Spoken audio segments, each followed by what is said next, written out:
अविन ने सकपाल को कुछ भी ऐसा करने से मना कर दिया था जिससे उसकी और स्टीफन की इमेज खराब हो। सकपाल ने जब उसकी बात नहीं मानी तो उसने उसे खुली धमकी देकर अपनी बात मनवा ली थी। सकपाल के वहां से जाने के बाद माइकल ने उसे कॉल कर क्वींस बार मिलने के लिए बुलाया, लेकिन अविन ने उसे वहां आने से मना कर दिया था।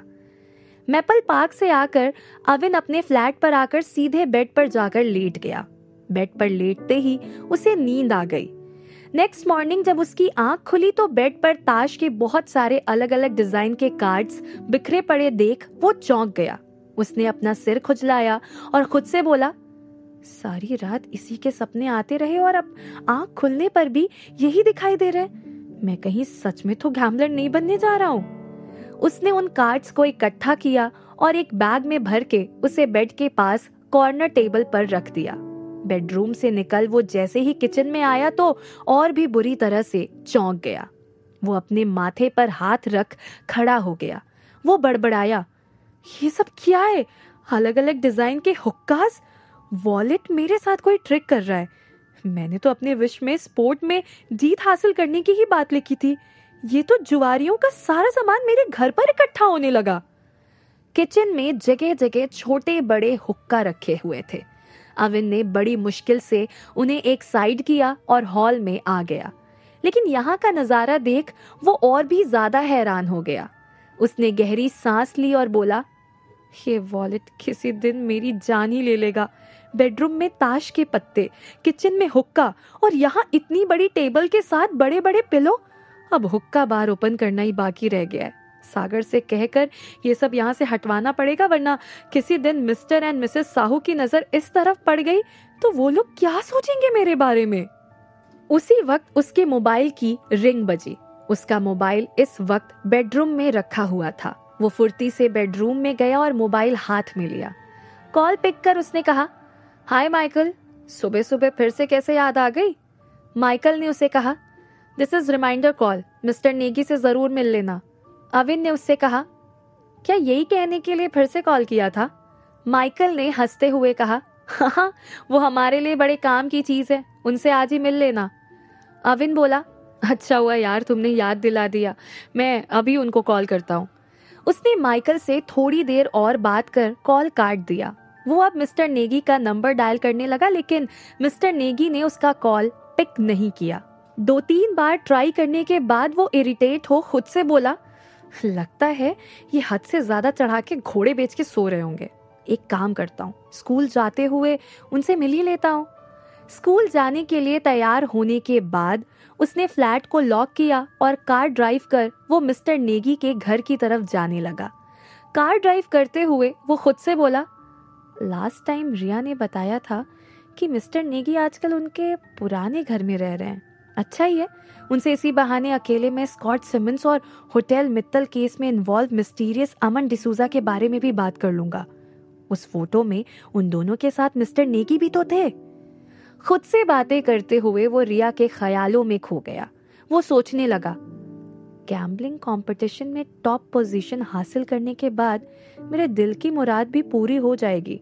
अब तक रिया से कोई बात नहीं कर सका, लेकिन मौका मिलते ही अब ये बात मुझे उससे कर ही लेनी चाहिए। पता नहीं वो इस शादी के लिए तैयार होगी भी या नहीं।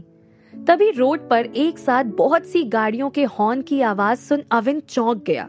वो इस वक्त चौराहे पर सिग्नल पर रुका हुआ था। सिग्नल की ग्रीन लाइट देख वो मन ही मन हंस दिया और खुद से बोला, ये रिया भी मेरे दिमाग पर इस तरह से छा गई है कि जो सामने है वो भी मुझे नजर नहीं आ रहा है। उसने फुर्ती से कार सिग्नल के आगे बढ़ा ली। थोड़ी ही देर में वो मिस्टर नेगी के घर के कंपाउंड में था। कार को कंपाउंड के बाहर ही पार्क कर वो अंदर एंटर हुआ।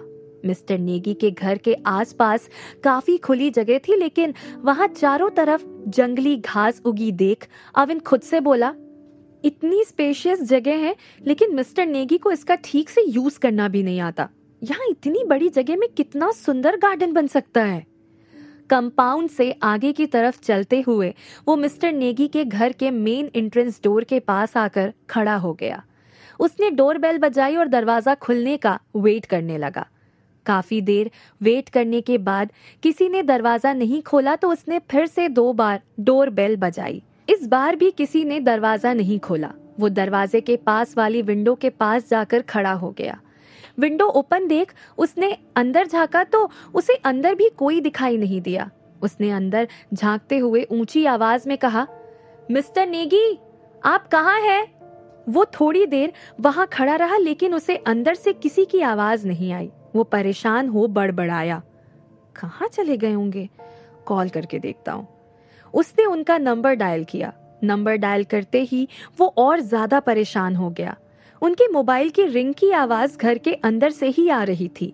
उसने कॉल काट दिया और खुद से बोला, मिस्टर नेगी यहाँ अकेले रहते हैं, कहीं उन्हें कुछ हो तो नहीं गया? एक पल के लिए वो बुरी तरह से घबरा गया लेकिन अगले ही पल कुछ सोच उसने दरवाजे को जोर से धक्का मारा तो दरवाजा अंदर की तरफ थोड़ा हिला। उसने एक बार फिर जोर से दरवाजे पर लात मारी तो दरवाजा खुल गया। उसने हैरानी से कहा, इतना पुराना घर है कि आसानी से कोई भी दरवाजा तोड़ चोरी कर सकता है। पता नहीं रिया के डैड को यहाँ अकेले रहने में क्या मजा आता होगा। यही सब बड़बड़ाते हुए वो घर के अंदर एंटर हो गया। घर की हालत देख वो बुरी तरह से चौंक गया। हॉल में चारों तरफ ढेर सारे न्यूज़पेपर्स और पुरानी मैगजीन्स बिखरी पड़ी हुई थी। उसने वो सब इग्नोर कर मिस्टर नेगी को आवाज लगाई, मिस्टर नेगी, कहाँ हो आप?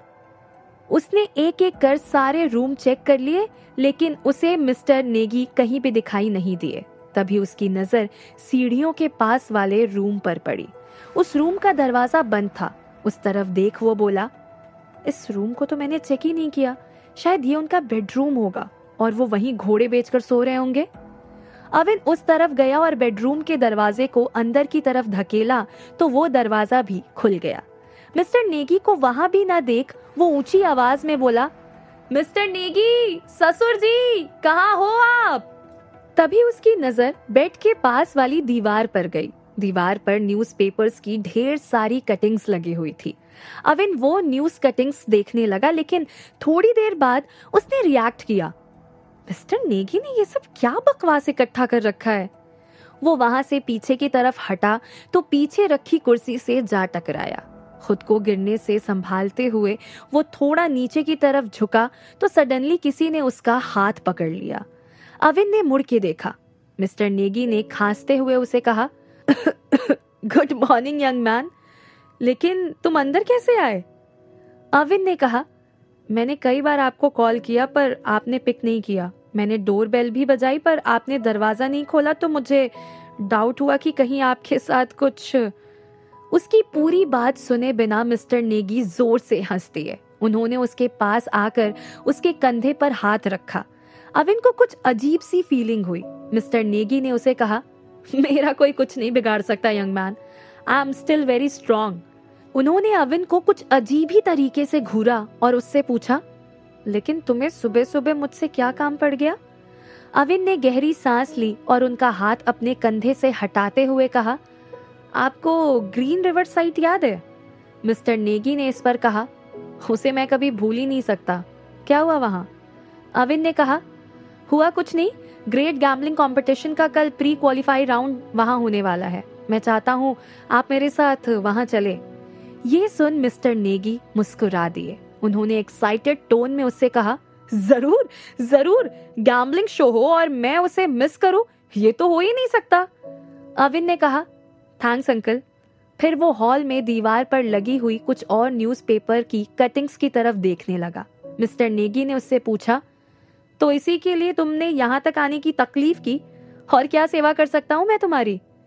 नथिंग। उसने उनसे पूछा, लेकिन पूरे घर में आपने दीवार पर न्यूज़पेपर्स की कटिंग्स क्यों लगा रखी हैं? मिस्टर नेगी ये सुन हंस दिए। उन्होंने कहा, ये सारी न्यूज़ स्ट्रेंज फीलिंग देती है मुझे, समझ लो मेरा शौक है, इसीलिए इसे अपने से दूर नहीं करता। अविन ने अब उनसे कुछ नहीं पूछा, बस कहा, अच्छा ठीक है, मुझे स्कूल भी जाना है, मैं अब चलता हूँ। उसकी इस बात पर मिस्टर नेगी ने कोई रिएक्शन नहीं दिया। अविन को थोड़ा अजीब लगा। वो दरवाजे की तरफ जाने लगा तभी उसे कुछ अजीब सी फीलिंग हुई और उसने पीछे मुड़कर देखा। मिस्टर नेगी उसके ठीक पीछे खड़े थे, लेकिन उसे देख उन्होंने अपने दोनों हाथ पैंट की जेब के अंदर कर लिए थे। वो उसे बहुत ही अजीब तरह से देख रहे थे।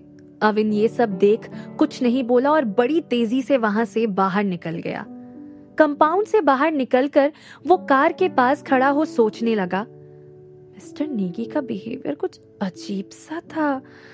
मेरे पास उस लेजेंडरी ट्री के फ्रूट की पावर ना होती तो शायद आज मुझे पता ही नहीं चलता कि मिस्टर नेगी मुझ पर जानलेवा हमला करने वाले थे। एक गहरी सांस लेकर वो ड्राइविंग सीट पर बैठ गया। कार टर्न कर उसने मिस्टर नेगी के घर की तरफ एक बार फिर से देखा। मिस्टर नेगी दरवाजे के बाहर खड़े उसे ही देख रहे थे। वो उन्हें इग्नोर कर आगे बढ़ गया। स्टीफन स्कूल की तरफ कार ड्राइव करते हुए वो मन ही मन सोच रहा था, कुछ महीने पहले मिस्टर नेगी ने रिया की शादी मुझसे करवाने की बात कही थी, लेकिन आज अचानक वो मुझे मारना क्यों चाहते थे। स्कूल पहुंचने के बाद अविन स्टाफ रूम से अटेंडेंस रजिस्टर लेकर सीधे 9C क्लास में चला गया। वान्या आज एब्सेंट थी। उसके फ्रेंड सर्कल में से किसी को भी पता नहीं था कि वो आज स्कूल क्यों नहीं आई है। अविन अचानक उसे एब्सेंट पाकर थोड़ा सा डिस्टर्ब हो गया था, लेकिन फिर उसने स्टूडेंट्स को पढ़ाना शुरू कर दिया। वो हर रोज अपने स्टूडेंट्स को किसी एक इम्पोर्टेंट टॉपिक पर ट्रेंड कर रहा था। सारे स्टूडेंट्स की प्रोग्रेस देख वो सेटिस्फाइड भी था। स्टूडेंट्स को आज का टॉपिक एक्सप्लेन करने के बाद अविन ने उन्हें कुछ क्वेश्चन सॉल्व करने के लिए दे दिए और फिर खुद अपने साथ लाई बुक्स में से कुछ नोट्स बनाने लगा। उसी वक्त पिंटू वहां आ गया। वो क्लासरूम के दरवाजे के बाहर खड़ा हो बोला, मैं अंदर आ सकता हूँ सर? अविन ने उसकी तरफ देखा और मुस्कुरा दिया। उसने उसे इशारे से अंदर आने को कहा और मन ही मन बोला, ये आजकल कुछ ज्यादा ही डिसिप्लिन्ड हो गया है, मतलब ही कहीं का। पिंटू उसके सामने आकर खड़ा हो गया। अविन ने उससे पूछा, बोलो किसका ऑर्डर लेकर आए हो अब? पिंटू ने कहा, आपको एके ने इसी वक्त अपने ऑफिस में बुलाया है। अविन ने उसे स्ट्रेंज लुक दिया तो पिंटू ने खुद ही आगे कहा, मिस्टर ओबरॉय आपसे मिलने आए हैं। अविन ये सुन चौंक गया। उसने हाँ में सिर हिलाया तो पिंटू वहां से चला गया। वो खड़ा हो सोचने लगा, वान्या आज एब्सेंट है और मिस्टर ओबरॉय खास मुझसे मिलने आए हैं। इस शैतान लड़की ने कोई और मुसीबत तो खड़ी नहीं कर दी, कहीं ये फिर से घर से भाग तो नहीं गई। क्या मिस्ट्री है मिस्टर नेगी की लाइफ की? क्यों वो अविन को मारना चाहते हैं? क्या किया वान्या ने फिर से? मिस्टर ओबरॉय अविन से मिलने क्यों आए?